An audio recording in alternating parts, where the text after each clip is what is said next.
చైతన్య రథం ప్రేక్షకులకు స్వాగతం, నమస్కారం. వైఎస్ రాజశేఖర రెడ్డి, కేసీఆర్ ముఖ్యమంత్రులు అవడానికి ఎన్ని ప్రయత్నాలు చేశారో, ఎన్ని కుట్రలు పన్నారో చూసాం. వాళ్ళ కొడుకుల్ని రాజకీయ రంగట్టం చేసి వాళ్ళని ఎలా తయారు చేశారో చూసాం. ఆ కొడుకులిద్దరికి చెల్లెళ్ల రూపంలో చెవిపోటు మొదలైంది. అలా ఆ పరిస్థితి ఎందుకు క్రియేట్ అయింది, ఏంటి ఆ నేపథ్యం ఏంటి అడిగి తెలిసిన ప్రయత్నం చేద్దాం. మనతో పాటు విశ్లేషించడానికి senior journalist doctor Vadlamani Kanakadurga గారు ఉన్నారు. వారిని అడిగి మరిన్ని విశేషాలు తీసుకునే ప్రయత్నం చేద్దాం. నమస్తే మేడం. నమస్తే అండి. కేటీఆర్, వైఎస్ జగన్మోహన్ రెడ్డి ఇద్దరికి చెల్లెళ్ల పోటు మొదలైంది. ఆ పోటు వెనకాల ఉంటే కారణం ఏంటంటారు, లేదంటే తండ్రులు సంపాదించిన అక్రమాస్తులే గొడవ కారణం అంటారా? మీరు అన్నట్టుగా అక్రమాస్తులు అన్నారు చూడండి.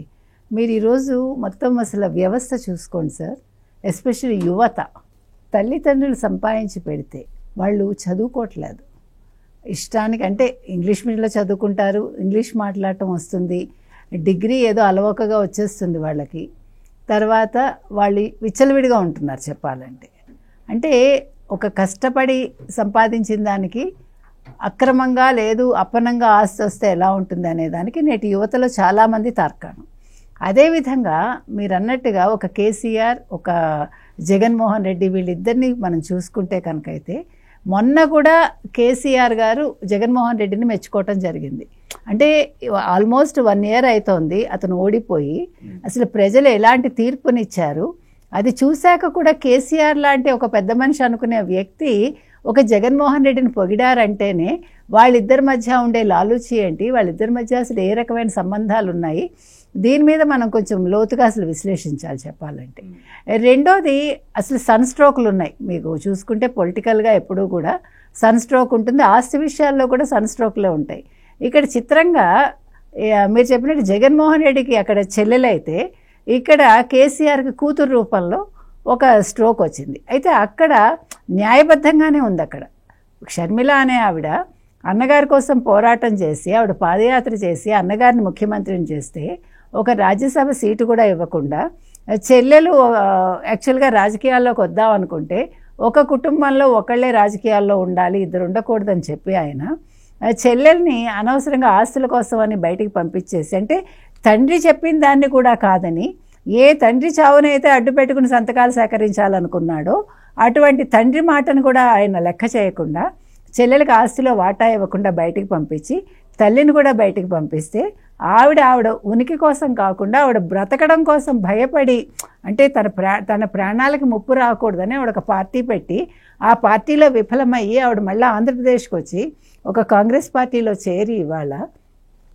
ఆవిడ మనుగడ ఆవిడ కొనసాగిస్తున్నారు. వేరాజ్ ఇక్కడ మీరు కేసీఆర్ని తీసుకుంటే కేసీఆర్ ఒక హరీష్ రావుని మేనల్లుడిని పక్కన పెట్టి, అంటే మొదటి నుంచి చిన్నప్పటి నుంచి హరీష్ రావు గారు చెప్పాలంటే కేసీఆర్ గారితో కూడానే ఉన్నారు.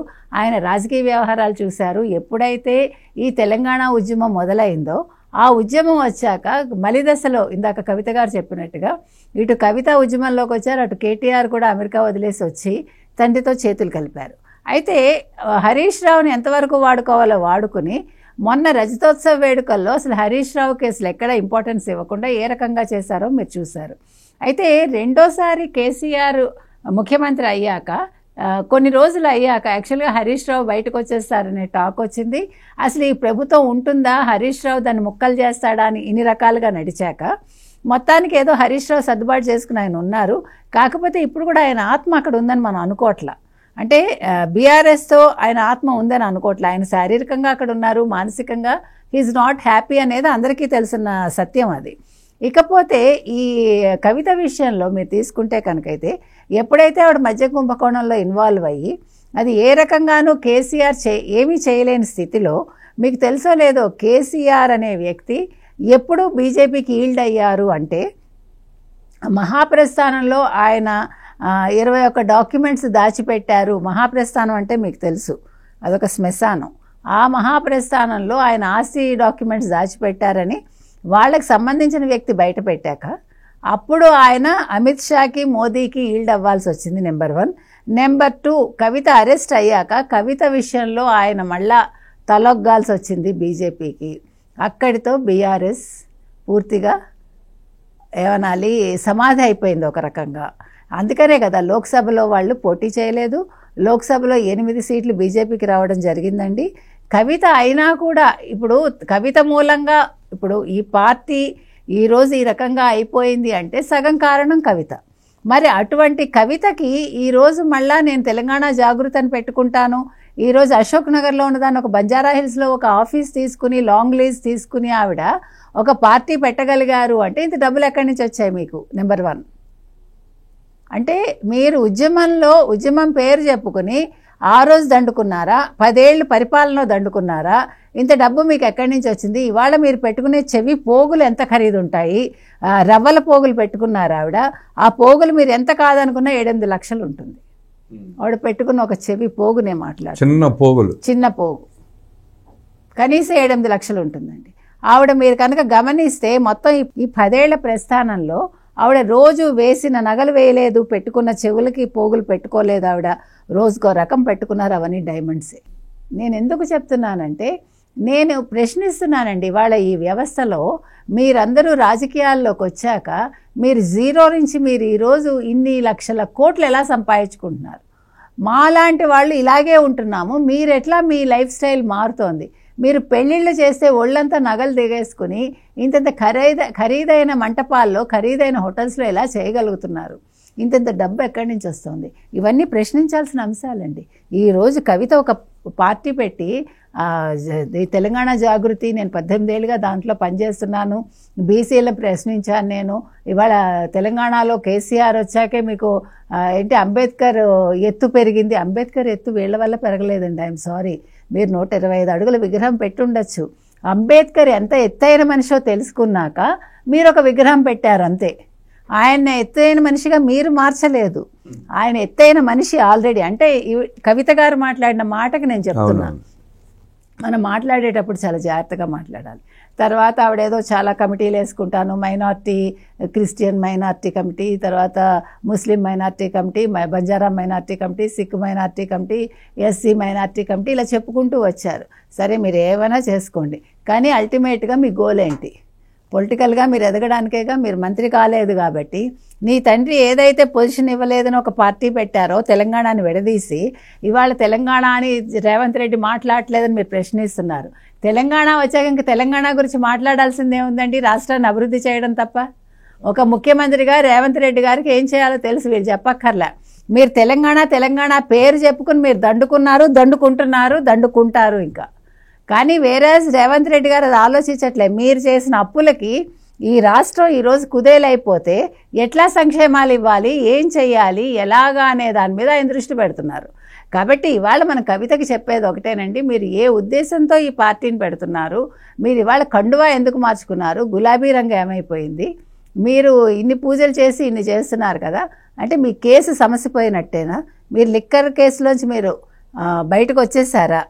మీ మీద కేసులు లేవా? ముందు దాని గురించి కూడా మీరు తెలంగాణ ప్రజలకు ఆన్సర్ ఇవ్వాలి. బెయిల్ మీద ఉంది కదా, బెయిల్ మీద ఉన్నారు కరెక్టే, కానీ మీరు ఇవన్నీ మాట్లాడే ముందు మీ కేసు గురించి కూడా ప్రజలకు వివరించాలి కదా. మీరు ఒక నాయకురాలు అవ్వాలనుకుంటున్నప్పుడు మీ మీద ఎటువంటి నిందలు నేరారోపణలు ఉండకూడదు కదండి. అది కూడా ఆవిడ ఆన్సర్ ఇవ్వాలండి.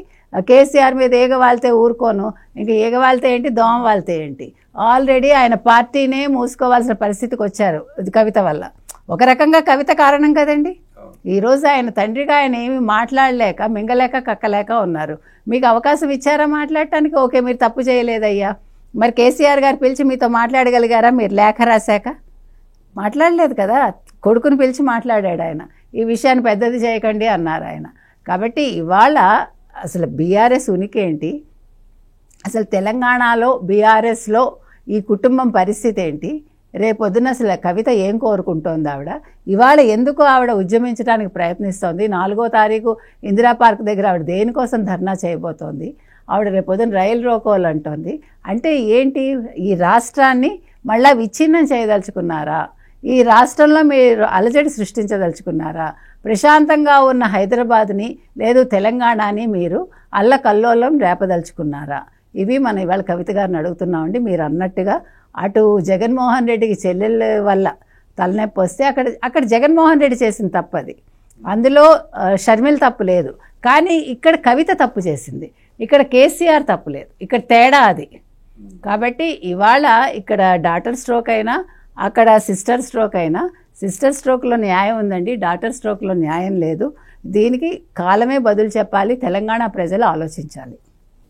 ఇప్పటికీ తమ ధనదాహానికి, తమ రాజకీయ మనుగడ కోసం ప్రజల మనోభావాలతో ఆడుకోవడానికి ప్రయత్నిస్తున్న వీళ్ళకి ఏం సమాధానం చెప్తారు మీరు?